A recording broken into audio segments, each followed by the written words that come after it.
TATERS in the morning. Waking up our first morning in Vermont. Really nice morning here. Nice and cool. A little bit overcast. It was really muddy since we entered the state. Everything is really muddy and wet, and I had to put on a wet shirt, wet underwear, and wet shoes today. Yeah, great morning. Looking forward to nice, pleasant, nice, pleasant hiking today. In mud. With probably some mud. Deep. Can you sense the undercurrents of desperation here at Camp TATERS? If, as we see, can we make it to the privy at the next shelter before things happen? Dun, dun, dun. Matt, don't put that in the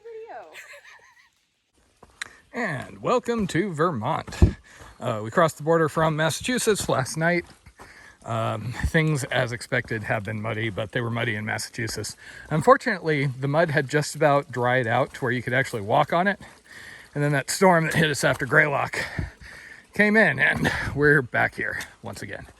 So, that just means having to watch our step and occasionally risking going down in the mud. Shoes are going to be wet for days, basically. A lot easier to video when I'm, have actual trail to walk on and I'm not climbing over branches and tripping in the mud. So other than being muddy, Vermont has a reputation for being more green tunnels, so I'm not expecting anything too exciting. We are going to be in a remote area for a while. We actually have 5 days of food carried out of North Adams, figuring we'd just push through. We haven't had a shower for a while, which doesn't normally bother me that much, but out here where it's humid, the aromas in the TATERS tent tend to get kind of strong. So we may see if there's some place to get a shower along the way in the next couple of days. I am really excited for New Hampshire. Everybody's talking about all those scary mountains up ahead, and I'm just like, yeah, views and climbs.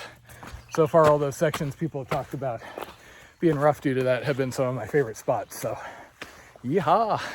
So for this section, the AT does overlap with the Long Trail, which runs the length of Vermont, I believe, which is known as the oldest of the long trails. I don't know if I'm going to be back to do that anytime soon, but hey, you never know. Also, apparently, once we split off from the long trail after 100 miles or so, it goes back to the usual camping restrictions where they would really like you to stay at the shelters and whatnot.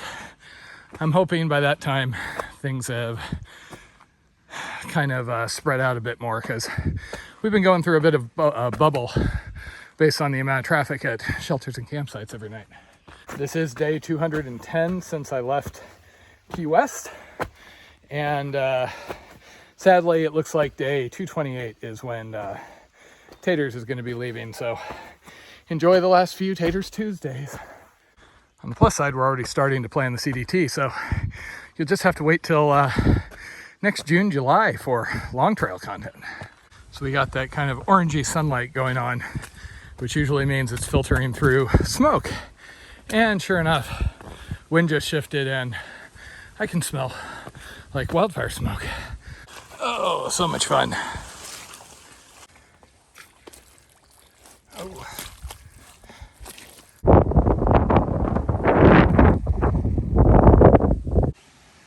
Busy damn beavers.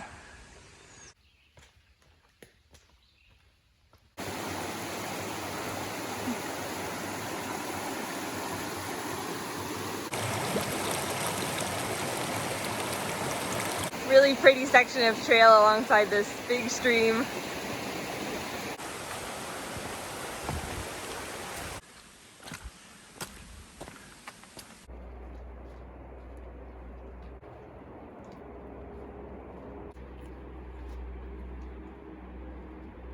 Okay, so that guy in the camper back there does trail magic. He's been doing it like 10 years, old army guy. And he gives you like ice cream sandwiches and sodas. Second time I've seen him out here. Another beautiful river and another happy Matt. Oh, don't make that face. You were so happy to have a nice comfy seat. You're gonna make me get up out of. And get to take your shoes off. You're gonna make me put them back on. Yeah, this is just a really great first day in Vermont. So from this point here, and it's about 4 o'clock in the afternoon, we have water in about 3 miles, and then there's a 7-mile dry stretch after that. So because we're both feeling pretty good today, we're deciding to do the 10 miles, and it's like 3,500 feet of gain also. So I think it's about time to get going, Vasquez.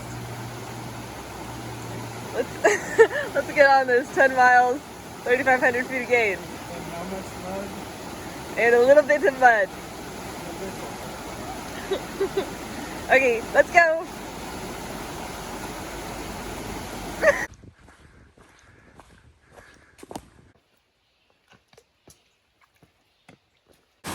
Okay, so it's about 6:30. We got 7 miles to the top of this climb, but it's not going fast enough, so we decided to fill up water and we'll camp somewhere probably before the top of the climb. Okay, well, we're kind of paying for passing up some tent sites a while back. We decided to push it on until 7:30 or so, and now everything's been full. Based on how new the gear looks and the tent pitches not being the best, I'm guessing we're just running into people who are starting off on the long trail. So we're stopping the moment we find a usable spot. So far the 2 marginals have had dead trees looming over them.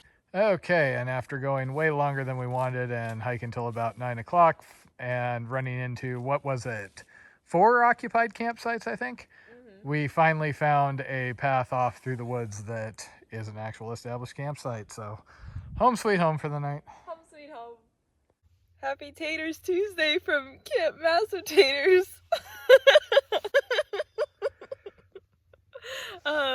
Today we have a mellow climb up Glastonbury Mountain, then some mellow rolling hills, and then towards the end of the day we'll do a steep climb up STRATTON Mountain.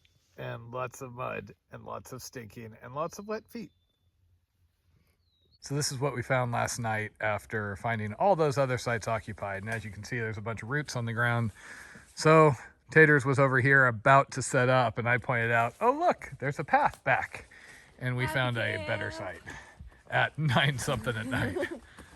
Okay, so the mud along trail is getting manageable again, which, you know what that means, of course. It's going to be raining again come tonight.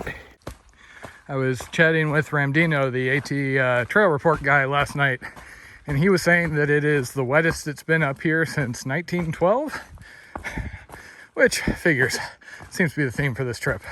Also, I did some digging, and it looks like the smoke I was smelling yesterday, that was just the PCT. It was the West Coast fires, which are blowing all the way over here, so that's my fault. See, I said I was missing the PCT, and then nature comes around and delivers it, just in particulate form.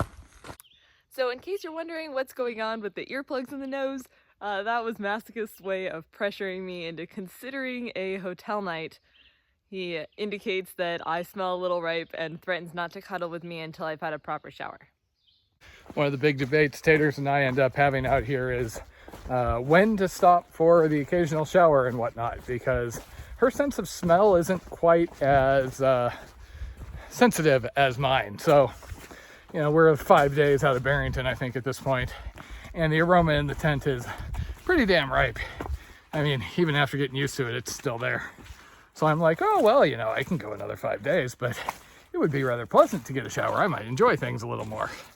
And Taters is just, oh, I want to cuddle. It's bad enough when I'm out here solo. Then I'm like, okay, I smell and feel disgusting. I don't even want to be around me, but at least nobody else has to be around me. And then you're there with your partner in what turns into a tiny tent. Every day is leg day. Oh, there he goes again with the talking. Glastonbury Tower. No trespassing needed for this one.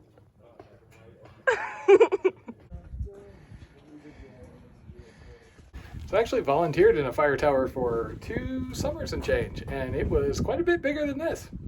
Okay. Nice view if we could not have the smoke from the California fires, but can hardly complain as Californians. These are always seem so much higher once you're on top of them. Also what she said.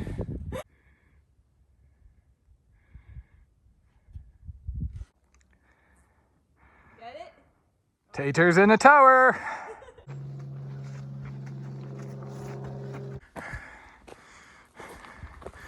Today at least we seem to have lucked out with our timing on this section. We were warned it was going to be really muddy, but we've gone a few days without rain now and stuff is drying out enough. You still have lots of sections like this, but it's dried out enough. It's pretty easy to walk on.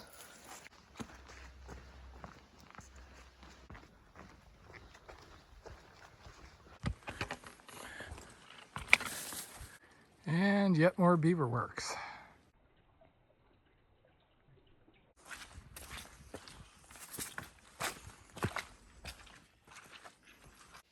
Well, shoot. Today had been going so well as far as dry feet.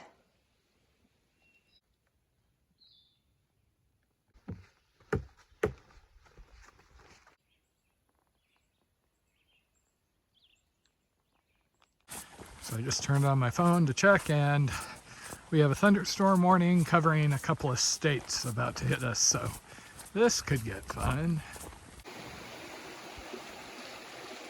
We have some light rain starting and some thunder off. We have some light rain starting and some thunder off in the distance. Hopefully we have some light rain starting and some thunder off. We have some light rain start. We have some light rain starting and some thunder off in the distance. This is Black Brook, by the way. There's some really nice campsites here.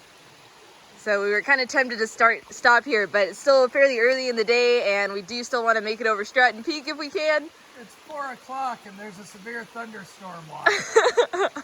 Okay, you were the one who pushed us to get over the peak today. So hopefully the weather doesn't get too crazy this afternoon. That played well in the video. Me almost dying? Yes. Lots of people were in favor of that. Probably have multiple exes who have saved it to their local hard drives. Top of the mountain. But it's not showing more storms coming from there. All right, made it up top of Stratton. Weather's holding so far. I think we can pass on the tower this time. And if Matt would stop talking, we could go ahead and get down the mountain. We were a little worried about that storm for a minute. We were a little worried about that storm for a bit, but we actually heard it pass by us, didn't hit us at all. We had a nice pleasant hike up Stratton. Met the caretaker who lives up there, that was neat. And then got down the other side. I got to meet him for like 5 minutes and then hustled away. Got down the other side and filled up water and found this nice little camp. So home sweet home for the night. All right, plan for the night is make dinner. I think it's going to be cheddar broccoli pasta for me and cheddar broccoli rice for Masochist. He really wants a pepperoni pizza, but north sides, that's what we got. And then I'm really excited because we get to watch the last episode of Firefly. I'm not all excited because I'm not wearing any pants down here. Don't be weird.